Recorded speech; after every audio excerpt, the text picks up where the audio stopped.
Welcome, everyone. Welcome. Thank you so much for joining me this evening. My name is Mr. Aejis. I will be your teacher for the lesson. Tonight, we're going to be talking about breathing health. This is going to be one of our first lessons of the brand new year because it's one of the most foundational lessons. I don't know if you know this, but you do die if you don't breathe, so you might as well breathe well. So we're going to talk about respiratory health and what you can do to improve yours, and why it affects virtually every other aspect of your physical and mental health and well-being. Breathing. Well, pretty simply, it's the rhythmic process of moving air into and out of the lungs, mostly to flush out carbon dioxide and bring in oxygen. Well, I think we all know that's what breathing does. Brings in oxygen, carries out waste products, helps maintain our pH balance. Something that, I don't know, feels pretty automatic, right?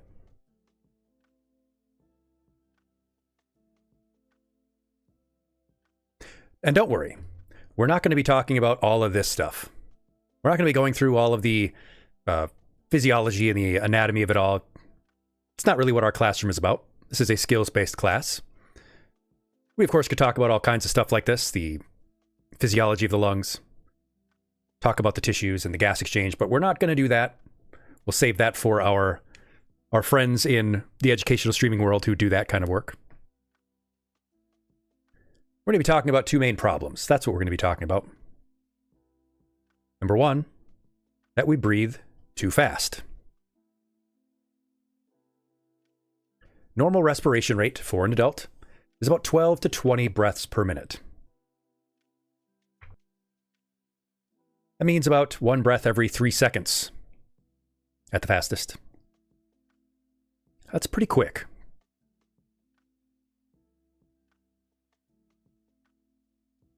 The second problem is that we breathe too shallow. We breathe from the chest. We don't breathe down deep through the diaphragm, pull the air down deep into our lungs. And we'll talk about why that's such a big problem.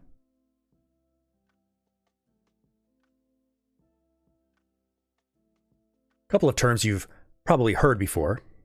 Things like apnea, dyspnea, tachypnea. You don't need to remember these. It's not on the quiz. But there's quite a few different ways that the normal breathing process can be interfered. We might breathe too fast. We might breathe too slow. We might breathe too shallow.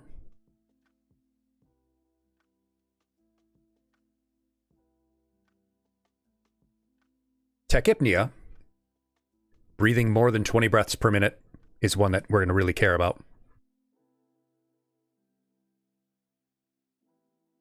Can happen for a variety of reasons. Might be due to lung disorders or disease. Can be caused by ketoacidosis. Might be cardiac issues at play. Can be due to allergies. Posture plays a role, and we'll talk about posture. Pollution can impact our breathing. Poor hydration. Smoking. Being too sedentary. And anxiety. All things that can increase our respiration rate. All things that are worsened by and worsen stress. Why is it a big problem to breathe too fast? What does breathing too quickly do to us? Well, all of that rapid, shallow breathing impairs our cognition. It actually has an effect on your brain, your ability to think.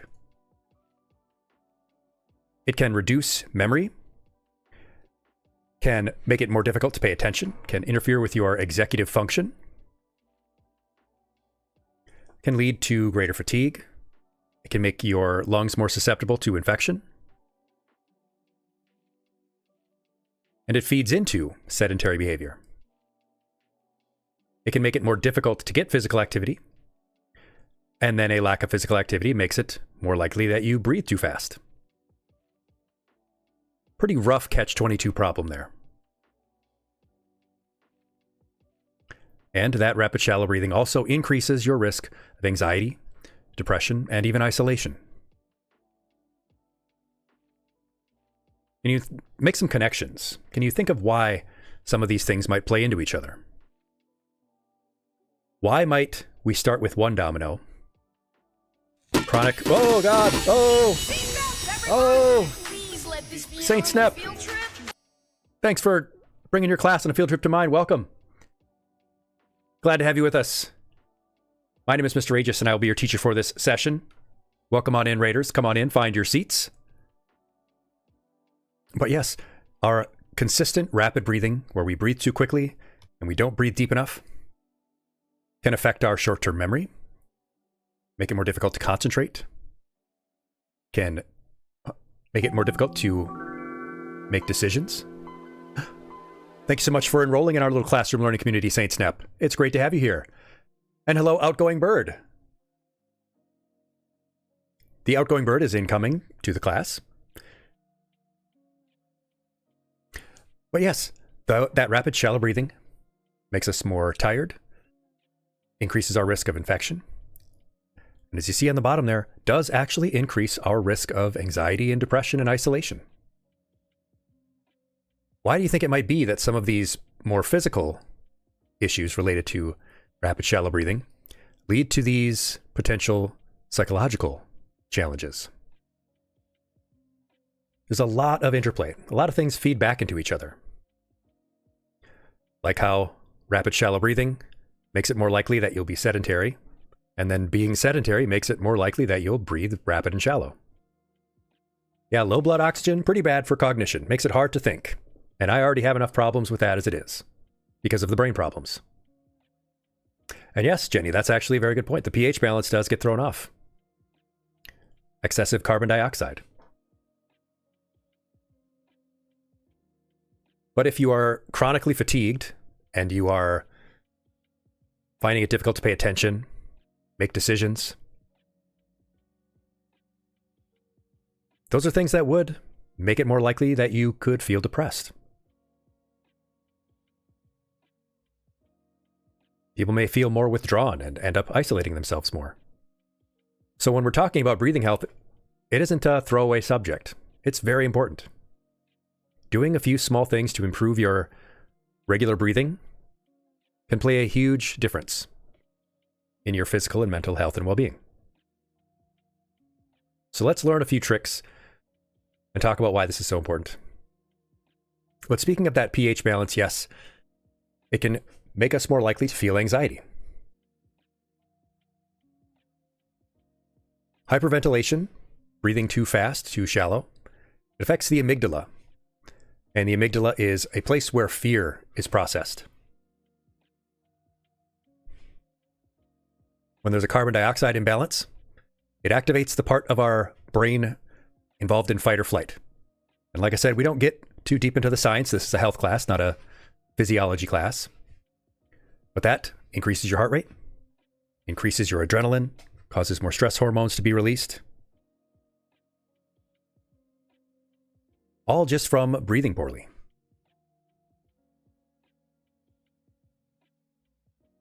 And I don't need to tell you too much about smoking. We've done lessons like this in the class before. You've all seen the difference between healthy lungs and smoking lungs.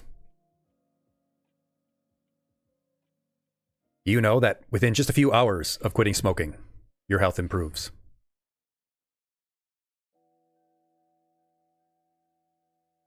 You've heard stats like how each cigarette shortens your lifespan.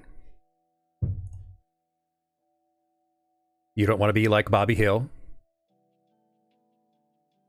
So we're not going to dwell on that very much. You'd know. You know. But we will talk a little bit about sedentarism.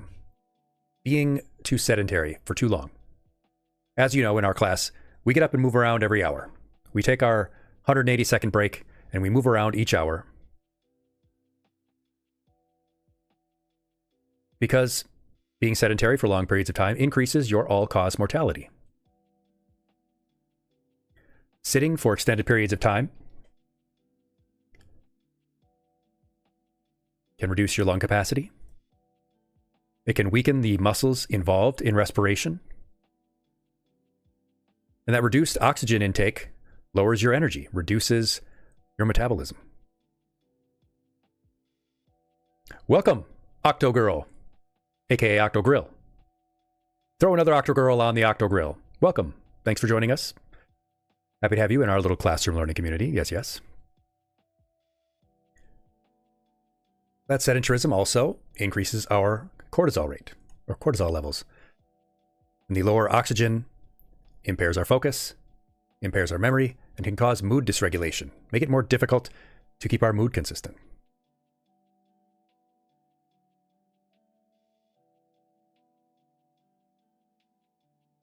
So we want to break that cycle and increase our movement, starting wherever you are, with low intensity movement, taking movement breaks like we do every hour.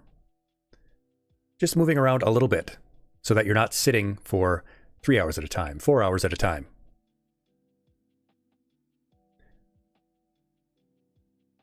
Panic attacks can be contributed to with breathing too fast, Jenny. That is true. Taking those movement breaks every hour, 3 minutes every 60 minutes, doing whatever. If you need to stay seated, you can stay seated, but move around, do something in your chair. Reduces your risk. Sitting sedentary for 10 hours at a time seems to be a big critical point, with increases of all-cause mortality of 10 to 20%, 30%. And when you are moving, think about your breathing. Consciously think about how you're breathing. Think about the breathing activities that we're going to be doing shortly. The next subject we get to is posture, because posture plays a big role in our breathing. With poor posture, when we're doing, gamer posture, hunched over, scrunched up, it compresses the lungs. It makes it more difficult for the breathing muscles to engage. Our accessory muscles on the side are constantly tensed in these gamer postures. Then we get more tired. We have reduced oxygen intake, and it makes our posture even worse.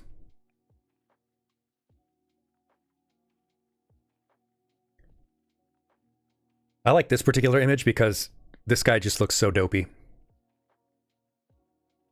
And of course, there's phone posture. With every 15 degrees that your head is angled to look down at your nightmare rectangle, being another 10, 15 pounds of pressure on your neck.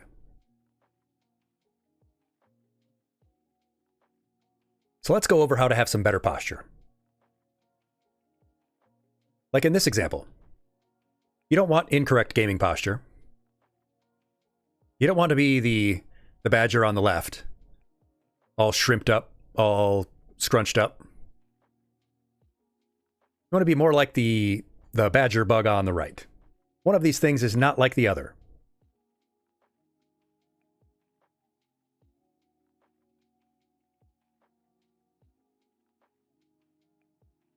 Yeah, stick your butt out. You want to have this good upright posture. These nice curves here.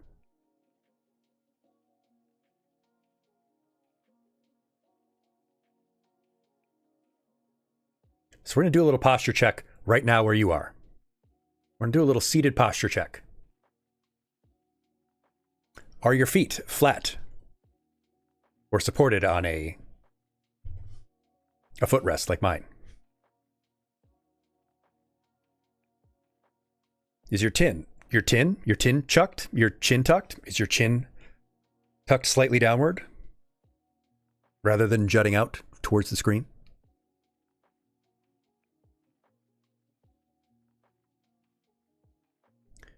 Is your head relaxed back? How about your shoulders? Are they rolled forward, scrunched forward? Or are they relaxed and low?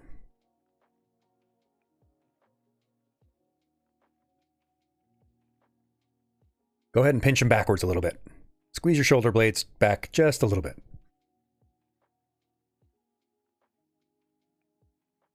Look at the amazing posture that this hornet badger has.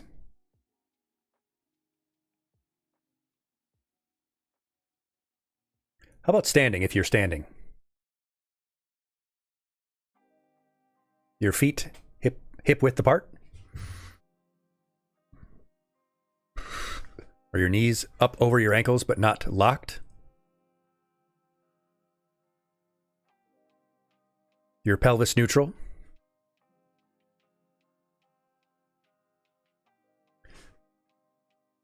Your head and shoulders back, not hunched over looking down at the floor? Nothing interesting down there.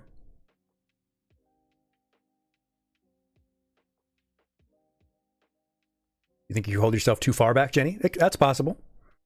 You can go too far the other way. Important to be balanced. You want as much of your weight supported by your bone structure. Welcome, Dr. Phil. Welcome in. Bienvenue.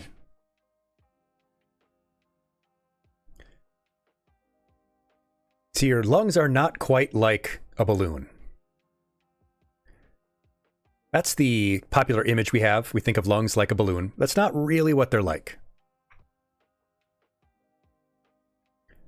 Balloons are kind of elastic in one direction.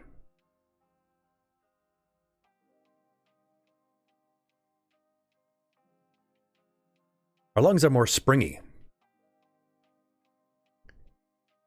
One of the reasons why it's so important to get a nice full inhale is that it fully stretches out the lungs. It improves our elastic recoil, which means it's easier to get the exhale out. When we talk a little bit about asthma later, we'll talk about how asthma, one of its biggest issues is that it's harder to breathe out. It's not so much as difficult to get breath in, but it's hard to exhale, which then makes it harder to get the next breath in. A nice full inhale, the lungs are stretched, they're springy, and it makes it easier to exhale.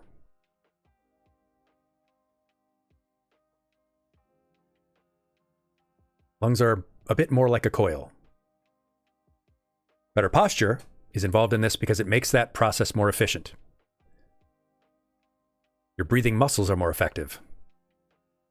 If you get that nice full breath in with a nice full stretch of the lungs, makes it easier to get the next breath out, which then makes the next inhale easier.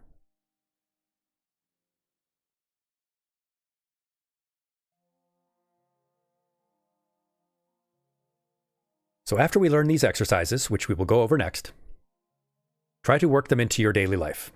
They work best when you're consistent. Try to catch yourself. I know that I do it. I catch myself sometimes breathing really shallow, breathing really rapid, or holding my breath. Focusing on something really intently and I'm holding my breath for some reason. Set reminders for yourself periodically to check. And if you catch yourself having held your breath for a little while or breathing shallow, breathing quickly, do one of these exercises.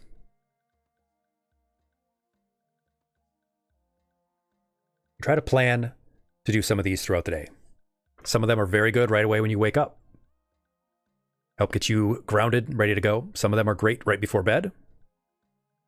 Some are great to do before you do something that might be anxiety-inducing, like a test or an interview or something. So let's go over these exercises. Let's learn a few special breathing exercises that we can do.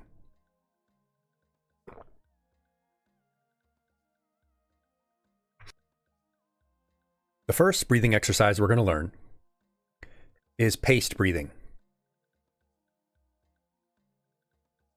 This is a very simple slowdown. It's just a two-part, just an in and an out. This particular exercise is shown to help reduce blood pressure and to help improve sleep. This is one you can do standing. Nice and relaxed with the good posture we talked about. And in this exercise, you focus on a spot ahead of you. Preferably a little ways away so it's not so close that your eyes are crossed. And you just take one normal breath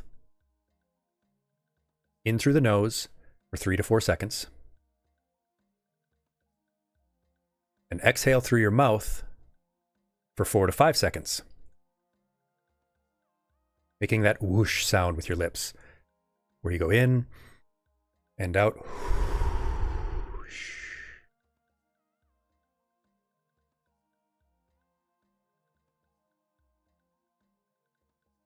And that you would do for 6 breaths.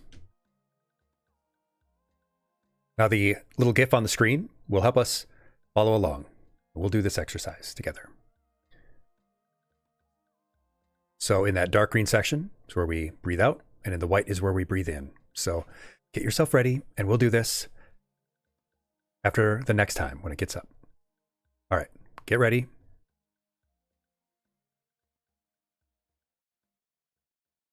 Breathe in, 2, 3, 4, and breathe out.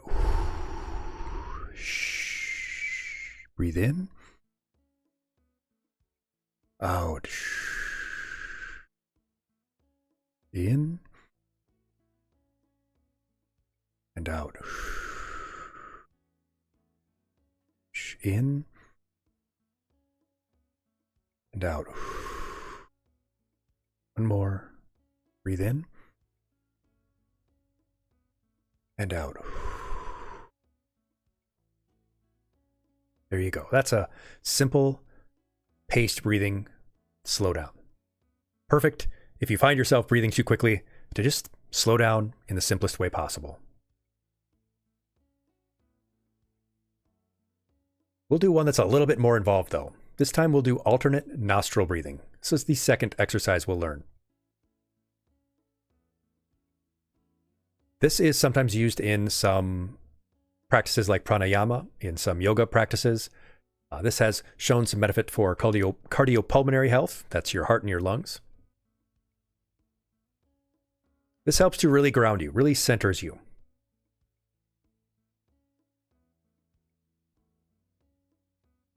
In this one, you alternate holding one nostril closed and then the other nostril.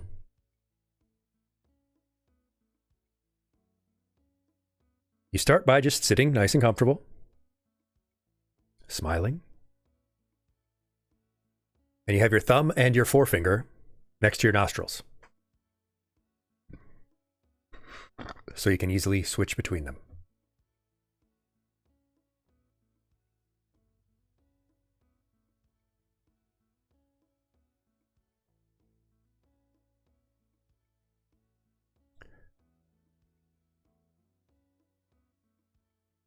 To do it, you close your left nostril and you breathe in through the right nostril for 3 seconds. Then you close the right nostril and breathe out through the left. So just sort of try that for a second. So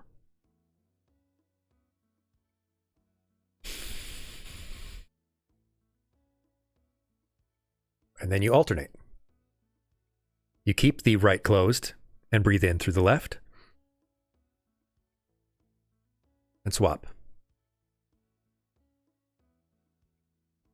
So I'll just let you try that. You might need to get your coordination together a little bit, but try to do a few breaths like that. The alternate nostril.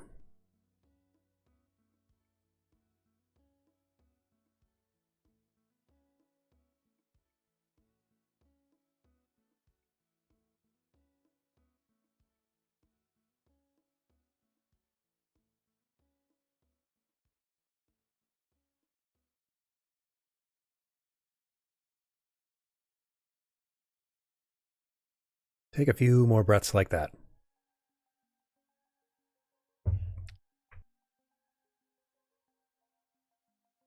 It is interesting. It does feel a little weird at first. Yeah, Pawnima. I definitely feel the grounding effect. I feel sort of focused after I do that one. Maybe because it requires you to focus a little bit on what you're doing.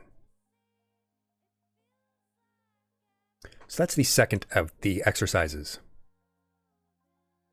And again, you would do that for 6 cycles if you were doing this as your exercise during the day.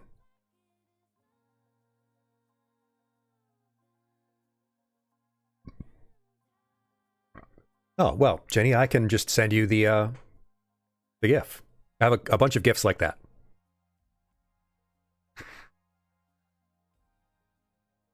The third breathing exercise we'll learn is box breathing, which is pretty popular, and you've probably heard of it. It's called box because it's sort of like a square. It's sometimes called 4x4 or 4 squared breathing. This one is good for reducing cortisol.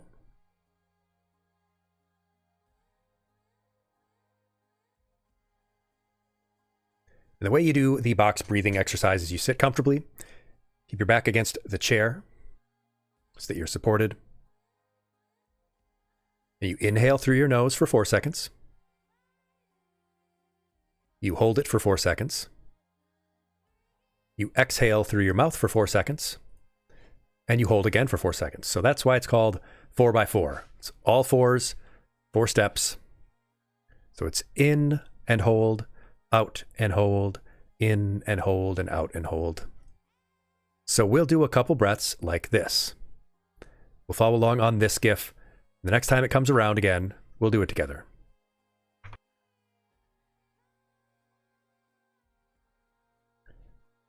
All right, get ready. And breathe in. 2, 3, 4, and hold. And exhale. 2, 3, 4, and hold. And inhale. 2, 3, 4, and hold it. And exhale. 2, 3, 4, and hold it. One more. Breathe in. 2, 3, 4, and hold it. And exhale. 2, 3, 4, and hold it. And that's box breathing. Very popular. A lot of people like to do box breathing. A lot of athletes like to do box breathing. Find that it focuses them.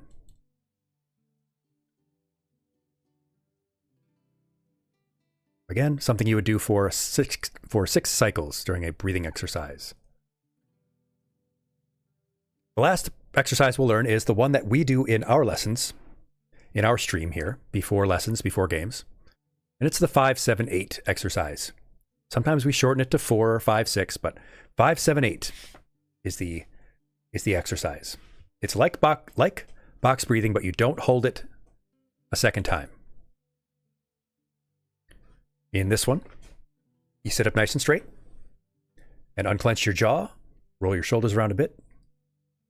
And then you take one hand or paw or claw or talon or tentacle or hoof or tail or something that you have on the end of your appendages. And you put it over your chest so you can feel your heart. And then you take your other paw, claw, hand, talon, tentacle, hoof, foot, and you put it over your abdomen, over your diaphragm so you can feel your abdomen rise and fall to make sure you're pulling the air down deep. Your lungs are bigger on the bottom. You have more surface area. You breathe in through your nose for 5 seconds. You hold it gently for 7 seconds. And you exhale slowly through pursed lips for 8 seconds, making sure you get all the air out. So we will follow along with the GIF the next time the pink ball gets to the top. Get yourself ready and we'll do this.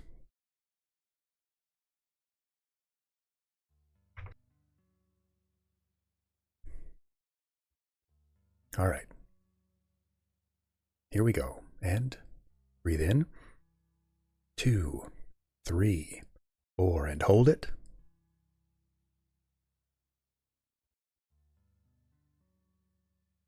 And exhale slowly, but all the way out.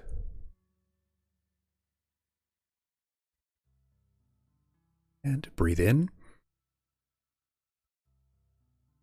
And hold it.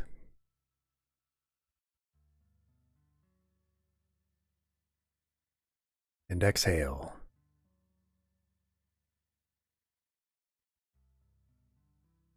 One more. Breathe in. And hold it.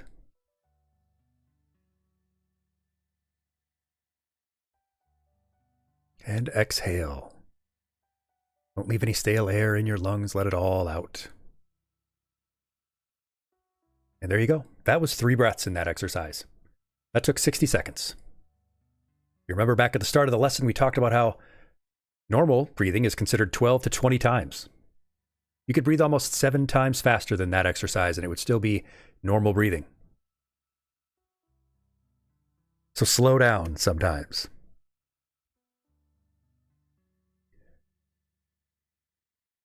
There are a couple of other things, though, that we can go over when it comes to our breathing health. Nutrition does play a role in our breathing. The so-called Western diet, that is high grain, high fat, does tend to increase the risk of asthma or worsening pre-existing asthma. It also has higher COPD risk, another lung disorder.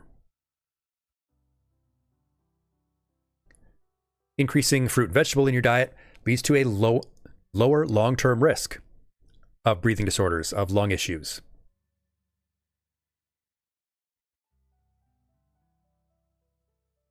Supplements are very popular for basically everything, but there are some that have potential effect for your lung health.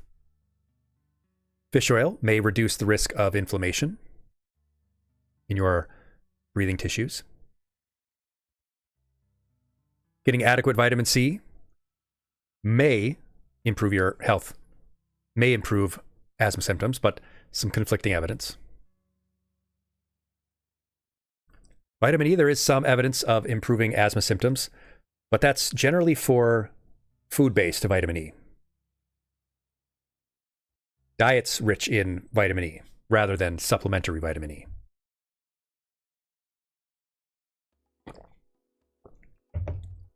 I look crazy when I take a drink.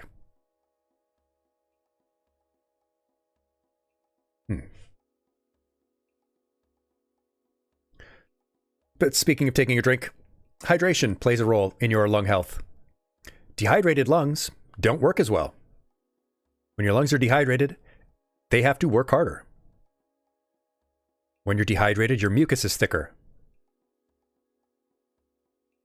It's more likely that you'll get sick.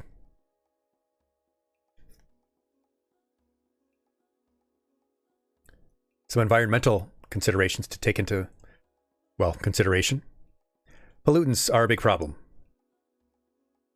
And this also includes things like smoke and wildfires, which are increasingly prevalent. How many of you check the air quality? How many of you ever check the air quality index during your glance at what the weather is going to be like today?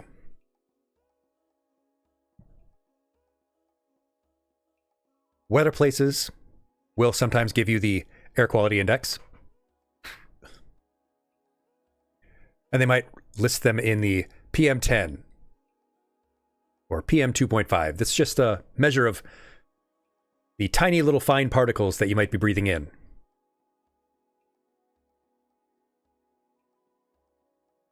Much, much smaller than the width of a human hair. The things that get into our lungs. And also ozone, which is good in the air, good in the atmosphere, not so good at ground level. And winter is when ozone is actually highest at ground level. Ground level ozone, O3, can be harmful to our lungs. Yes, Dr. Phil, sometimes the weather apps issue air quality warnings, so pay attention to those. Sometimes the air might not be very good and they don't give an alert, but if you're checking those things, if you're checking the AQI, the air quality index, and you know that it's going to be a day with a lot of smoke in the air, a lot of pollutants, high ozone, might be a good day to wear a mask.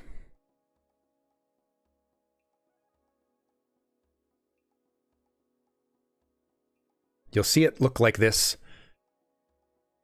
Color-coded charts for how good or bad the air quality is outside.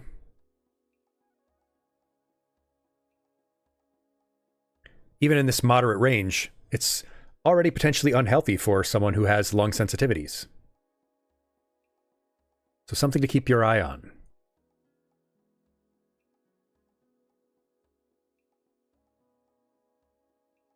We've seen a lot of pictures of healthy versus smokers' lungs, but people who have spent their lives exposed to healthy air versus polluted air also have pretty stark differences.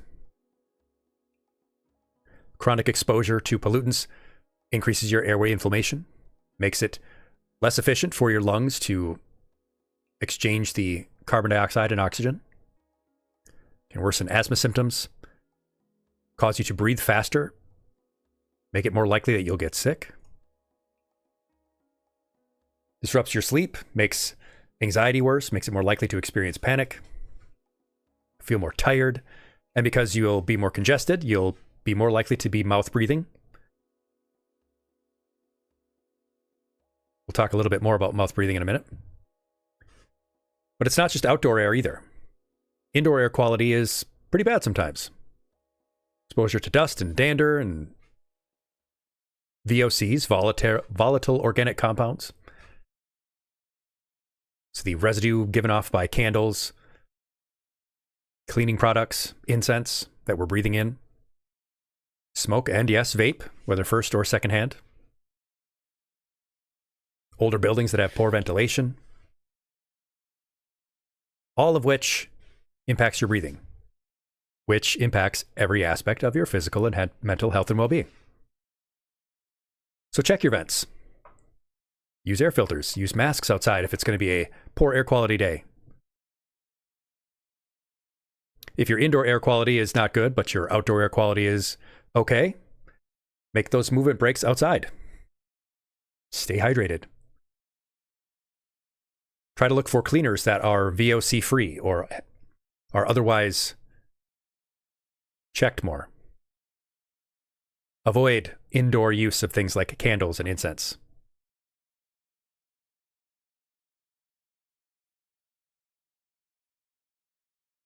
But I do want to talk about mouth breathing for a minute.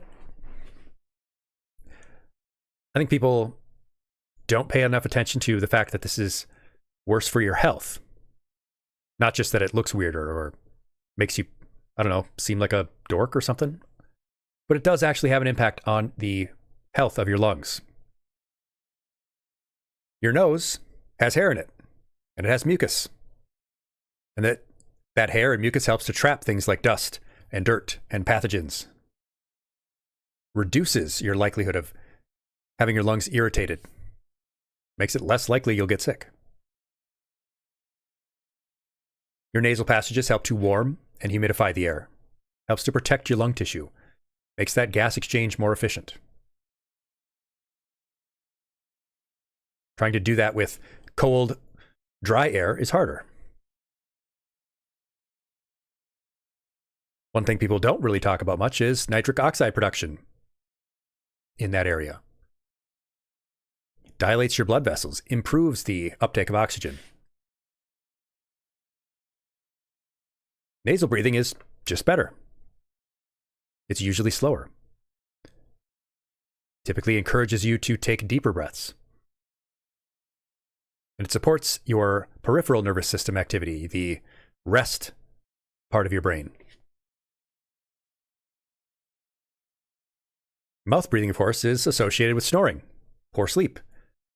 Disordered breathing can lead to daytime tiredness, difficulty focusing, mood dysregulation. And when you're tired, like we said in the posture section, your posture gets worse. And when your posture is bad, your breathing is worse. And when your breathing is worse, you get more tired. And when you're more tired, your posture is worse. And so on, and so on, and so forth.